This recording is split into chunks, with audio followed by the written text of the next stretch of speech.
राधे राधे बच्चों, कैसे हैं आप सब। तो हम एम लक्ष्मीकांत इंडियन पॉलिटी का 7th एडिशन कंटिन्यू कर रहे हैं। ये हमारा 4th चैप्टर है, 7 features of the constitution.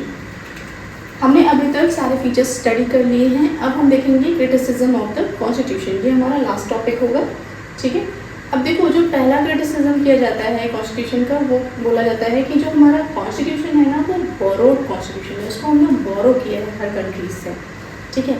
Different countries की कॉपी है वो, बैग ऑफ बोरोइंग्स है ना। जो हमारा संविधान है वो बैग ऑफ बोरोइंग्स है। बहुत सारे फीचर्स हमने लिए हैं, आप लोगों को पता होगा, तो इसलिए इसको बैग ऑफ बोरोइंग्स बोला जाता है। हॉच पॉच कॉन्स्टिट्यूशन बोला जाता है, मतलब ऐसा मिक्सचर जो कंफ्यूज करे, ठीक है। Patchwork of several documents of the constitution of the world बोला जाता है। कहने का मतलब है कि कुछ ऐसे रंग बिरंगे टुकड़े जो जोड़ दिए गए हों, जैसे होता है ना कि अलग अलग कलर के कपड़े हों और उनको छोटे छोटे टुकड़े जोड़ दिए गए हों, तो उसका कोई यूज़ ना हो, तो ये उस टाइप का है, ये पैच वर्क है, ठीक है। तो ये सारी चीज़ें बोली जाती हैं कॉन्स्टिट्यूशन के बारे में कि वो बोरोइंग है, बैग ऑफ बोरोइंग्स है, ठीक है। तो देखो, क्या ये लॉजिकल है बोलना? तो नहीं, ये इलॉजिकल है। क्यों? क्योंकि जो हमारे कॉन्स्टिट्यूशन मेकर्स थे, उन्होंने डिफरेंट कंट्रीज़ के कॉन्स्टिट्यूशन को स्टडी किया, उसके बाद उसमें कुछ मॉडिफिकेशन किया। जो जो फीचर्स उन्हें डिफरेंट कंट्रीज से लेने थे, उसको मॉडिफाई करके अपने कॉन्स्टिट्यूशन में डाला, ठीक है। तो मॉडिफिकेशन में उन्होंने क्या किया, जो फॉल्ट्स थी उनकी जो कमियां थी उनको हटा दिया, ठीक है। उनकी जो गलतियां थी उन्हें हटाया, प्लस ऐसी चीज़ें जो हमारे कंट्री को सूट कर रही थी उन चीज़ों को अडॉप्ट किया। तो हम ये नहीं कह सकते कि ये बोरोइंग है, ठीक है। हमने मॉडिफिकेशंस कर रखे हैं। अब B.R. अम्बेडकर जो थे, उन्होंने जब इस बात का जवाब दिया कॉन्स्टिट्यूएंट असेंबली में, तो उन्होंने बोला कि देखो, 100 साल से भी ऊपर हो चुके हैं जब पहला रिटन कॉन्स्टिट्यूशन लिखा गया है, ओके। अब उसके बाद कई सारी कंट्रीज़ ऐसी आई जिन्होंने अपना संविधान लिखा और उन्होंने डिफरेंट चीज़ों को अडॉप्ट भी किया। तो अभी जो दायरा है ना कॉन्स्टिट्यूशन का, कि कॉन्स्टिट्यूशन मैक्सिमम किस लिमिट तक जा सकता है या हम क्या क्या उसमें लिख सकते हैं, वो लगभग डिफाइन हो चुका है। और जो फंडामेंटल्स हैं कॉन्स्टिट्यूशन की, जो बेसिक चीज़ें हैं, क्या क्या हम बेसिक रखेंगे कॉन्स्टिट्यूशन में, वो भी लगभग कई कंट्रीज़ ने अडॉप्ट कर लिया है। तो अगर हम बात करें डिफरेंट कंट्रीज़ के कॉन्स्टिट्यूशन की, तो जो मेन प्रोविज़न है ना, वो मेन प्रोविज़न तो सेम ही रहेगा, वो नहीं चेंज होने वाला। क्यों? क्योंकि फंडामेंटल्स नहीं बदल सकते किसी के, ठीक है। तो बस हाँ, अभी अगर हम पूछें कि अभी क्या बदला है, अभी नए चेंजेस क्या हैं, तो नए चेंजेस बस इतने हैं कि जो कंट्रीज़ हैं, जिन कंट्रीज़ ने कॉन्स्टिट्यूशन अडॉप्ट किया है, उन्होंने कौन से फॉल्ट को अवॉइड किया है और कौन सी अच्छी चीज़ों को जो उनकी कंट्री को सूट कर रही हैं उन्हें अडॉप्ट किया। बस हम इतना ही कर सकते हैं, ठीक है। क्योंकि कोई स्कोप ही नहीं बचा, वो जो दायरा था, जो एक लिमिट थी, वो ख़त्म हो चुकी है। और फंडामेंटल्स तो सबके सेम ही होंगे ना, मेन प्रोविज़न तो लगभग सारे कॉन्स्टिट्यूशन के सेम होंगे। तो अगर अभी भी कोई बोलता है कि इंडिया का जो कॉन्स्टिट्यूशन है वो बोरोइंग है, तो उसने सही से संविधान को पढ़ा ही नहीं। ये अम्बेडकर जी का कहना था, ठीक है। जो नेक्स्ट क्रिटिसिज्म था वो था कि इंडियन कॉन्स्टिट्यूशन जो है एक कार्बन कॉपी है, किसकी? गवर्नमेंट ऑफ इंडिया एक्ट 1935 की, ठीक है। कुछ लोगों ने बोला कि ये गवर्नमेंट ऑफ इंडिया एक्ट 1935 का अमेंडेड वर्जन है, उसको हमने थोड़ा सा अमेंड किया और हमने अपना संविधान बना दिया।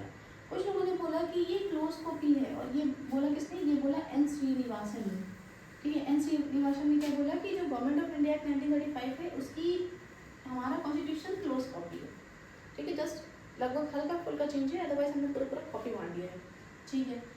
अब एक पर्सन है सर आइवर जेनिंग्स, इन्होंने क्या बोल दिया कि बहुत सारे प्रोविज़न तो ऐसे हैं गवर्नमेंट ऑफ इंडिया एक्ट के जिनको हमने पूरा मतलब जैसे जो टेक्स्ट उसमें था ना, वैसा का वैसा हमने कॉपी मार दिया, ठीक है। पूरे टेक्स्ट हमने वैसे ही लिख दिया, हमने कुछ चेंज ही नहीं, हमने वर्ड्स तक नहीं चेंज किए। P.R. देशमुख कहते हैं कि हमारा जो संविधान है ना, वो government of India act plus adult suffrage. कहने का मतलब है कि गवर्नमेंट ऑफ इंडिया एक्ट 1935 में जो भी था वो सब, और सिर्फ हमने एक चीज़ ऐड की है, और वो ऐड की है कि हमने अडल्ट सफ्रेज दिया है अपने पीपल को। तो संविधान में सिर्फ अडल्ट सफ्रेज ऐड हुआ है, बाकी सारा गवर्नमेंट ऑफ इंडिया एक्ट 1935। तो क्या ये सही था? बी आर अम्बेडकर कहते हैं कि हाँ ठीक है, मैं मानता हूँ कि हमारा जो संविधान है उसमें कई सारे प्रोविज़न गवर्नमेंट ऑफ इंडिया 1935 के लिए गए हैं, लेकिन उसमें कोई शर्म की बात नहीं है। मुझे इस बात से कोई शर्म नहीं आ रही है। क्यों? क्योंकि बोरोइंग्स कोई बुरी बात तो नहीं है ना। बोरो करना, कुछ बोरो करना गलत तो नहीं है। और जो कॉन्स्टिट्यूशन के फंडामेंटल्स हैं, जो बेसिक चीज़ें हैं, गवर्नमेंट ऑफ इंडिया एक्ट 1935 से हमने क्या क्या लिया है? बाइकैमरलिज्म लिया है, ठीक है, सुप्रीम कोर्ट, आरबीआई, ये सब चीज़ें तो ये लेना, ये फंडामेंटल है कॉन्स्टिट्यूशन का। और कॉन्स्टिट्यूशन के फंडामेंटल्स पे किसी का पेटेंट राइट थोड़ी ना, किसी ने पेटेंट नहीं ले रखा है। पेटेंट का मतलब क्या होता है? पेटेंट जैसे कंपनी कोई प्रोडक्ट बनाती है तो उस पर पेटेंट ले लेती है। पेटेंट का मतलब है कि ये मेरा प्रोडक्ट है, इसको आप नहीं बना सकते। तो जो बेसिक चीज़ें हैं संविधान की, उस पर आपका पेटेंट राइट नहीं है, तो क्या आप उसे बोरो नहीं कर सकते? बोरो कर सकते हैं, ठीक है, सिंपल सी बात है। हाँ, उसके बाद अम्बेडकर जी कहते हैं कि हाँ, मुझे बस एक बात का दुख है, और वो दुख ये है कि जो गवर्नमेंट ऑफ इंडिया एक्ट 1935 है ना, वो मैक्सिमम किस चीज़ से डील कर रहा है? डिटेल्स ऑफ एडमिनिस्ट्रेशन से, कि एडमिनिस्ट्रेशन कैसा होगा उसकी डिटेल्स ज़्यादा दी हुई है इसमें। तो अम्बेडकर जी ने क्या किया, जो तीर उनकी तरफ आ रहा था उसी को उल्टा कर दिया, है ना। कि आप बोल रहे हो कि आपने सब कॉपी कर लिया यहाँ से, तो हमने ये बोल दिया कि भाई अगर एडमिनिस्ट्रेटिव डिटेल्स के अलावा भी अगर आपने इसमें कुछ रखा होता तो शायद हमने कुछ और भी अच्छा ऐड किया होता, ठीक है। तो ये एक क्रिटिसिज्म था कि हमारा जो कॉन्स्टिट्यूशन है वो गवर्नमेंट ऑफ इंडिया 1935 की कार्बन कॉपी है, जिसका जवाब बी आर अम्बेडकर जी ने दिया। अब जो नेक्स्ट क्रिटिसिज्म है वो है कि इंडियन कॉन्स्टिट्यूशन अन इंडियन, ठीक है, वो इंडियन है ही नहीं, वो एंटी इंडियन है। ओके, एक पर्सन थे के हनुमंथैया, उन्होंने बोला कि हमें चाहिए क्या था? हमें चाहिए था म्यूज़िक ऑफ वीणा या सितार। हमें वीणा का म्यूज़िक चाहिए था, हमें सितार का म्यूज़िक चाहिए था, लेकिन हमें मिला क्या? हमें मिला इंग्लिश बैंड का म्यूज़िक, ठीक है। ये बोला के हनुमंथैया ने। लोकनाथ मिश्रा कहते हैं कि हमारा constitution slavish imitation of the west है, मतलब वेस्ट की गुलामी की नकल है। वेस्ट के लोगों ने आकर हमें गुलाम बनाया और हमने उसी गुलामी की नकल की है, ठीक है। तो ये इन लोगों ने बोला, और इन लोगों ने ये भी बोला कि जो कॉन्स्टिट्यूशन बनाया है ना, वो इंडिया के लोगों को के लिए सुटेबल ही नहीं है, वो इंडियन स्पिरिट को दर्शाता ही नहीं है, और ये ज़्यादा दिन चलेगा भी नहीं। जैसे ही ये इन्फोर्स किया जाएगा उसके कुछ ही दिन बाद इसकी लाइफ ख़त्म हो जाएगी, इस कॉन्स्टिट्यूशन को फॉलो ही नहीं किया जाएगा। तो डॉक्टर भीमराव अम्बेडकर ने कोई जवाब तो नहीं दिया इसका, लेकिन जवाब देने की ज़रूरत ही नहीं थी। आज हमें पता है कि कितने साल हो चुके हैं हमारे संविधान को बने हुए, और वो अभी भी चल रहा है, और वो इंडियन स्पिरिट को दर्शाता ही है, इंडिया के फंडामेंटल्स को दर्शाता ही है, ठीक है, और वो हमारे हिसाब से वर्क भी कर रहा है। ओके, नेक्स्ट है अनगांधीयन कॉन्स्टिट्यूशन। अब कुछ क्रिटिक्स ने बोला कि एग्जैक्टली यही कॉन्स्टिट्यूशन तो था जो गांधी जी को चाहिए ही नहीं था। गांधी जी चाहते थे पंचायत, गांधी जी चाहते थे कोऑपरेटिव सोसाइटीज़, गांधी जी ये सब नहीं चाहते थे, ठीक है। के हनुमंथैया ने बोला कि यही ऐसा ही कॉन्स्टिट्यूशन था जो गांधी जी को नहीं चाहिए था।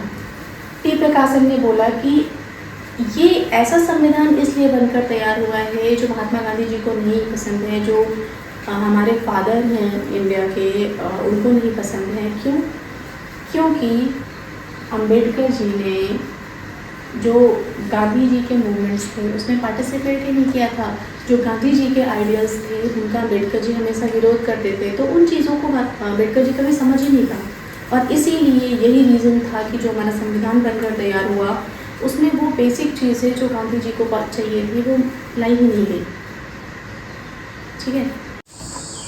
नेक्स्ट जो क्रिटिसिज्म था वो था कि हमारा जो कॉन्स्टिट्यूशन है वो एलिफेंटाइन साइज का है, मतलब बहुत ज़्यादा बल्कि है, बहुत ज़्यादा डिटेलिंग की गई है इसमें। और कुछ लोगों ने ये भी बोला कि क्योंकि हमारी जो असेंबली थी जिसमें कॉन्स्टिट्यूशन बनकर तैयार हुआ, कॉन्स्टिट्यूएंट असेंबली, उसका जो सील था, उसका जो सिंबल था वो भी एलिफेंट था, और यही रीज़न था कि जो हमारा संविधान बनकर तैयार हुआ वो एलिफेंटाइन साइज का था, मतलब बहुत बड़ा था, ठीक है। नेक्स्ट क्रिटिसिज्म है, six criticism, paradise of lawyers. उन्होंने बोला कि ये लॉयर्स के लिए तो स्वर्ग का काम करेगा। क्यों? क्योंकि ये बहुत ज़्यादा लीगलिस्टिक है, बहुत ज़्यादा कॉम्प्लिकेटेड है, कॉम्प्लिकेटेड लीगल लैंग्वेजेस गिवन है इसमें, जो हमारे संविधान को एक कॉम्प्लेक्स डॉक्यूमेंट बनाती है। मोर लिटिगुअस है। मोर लिटिगुअस कहने का मतलब है कि इसमें ऐसी लैंग्वेज गिवन है ना कि लोगों को समझ में ही नहीं आनी, और जब डिस्प्यूट्स होंगे तो उसके लिए लीगल कोर्ट्स जाने पड़ेंगे, लॉ कोर्ट्स को विजिट करना पड़ेगा। Next, ponderous law manual. Ponderous law manual का मतलब है बहुत ही बल्कि लॉ मैनुअल का काम कर रहा है हमारा संविधान। बहुत ज़्यादा पैडिंग का इस्तेमाल किया गया है, वर्बियाज है, कहने का मतलब है कि बहुत ज़्यादा कुछ नहीं है, मतलब एक वर्ड इस्तेमाल किया गया तो उसके उस वर्ड को बहुत ज़्यादा कवर किया गया है, या फिर डिफरेंट टाइप्स के वर्ड इस्तेमाल किए गए हैं जो लोगों को समझ में ही नहीं आ रहे हैं। ठीक है, तो ये क्रिटिसिज्म था हमारे संविधान का। ठीक है, अब ये चैप्टर ख़त्म होता है यहाँ से, 7 फीचर्स ऑफ द कॉन्स्टिट्यूशन। आगे हम तक चैप्टर स्टडी करेंगे। Okay, thank you.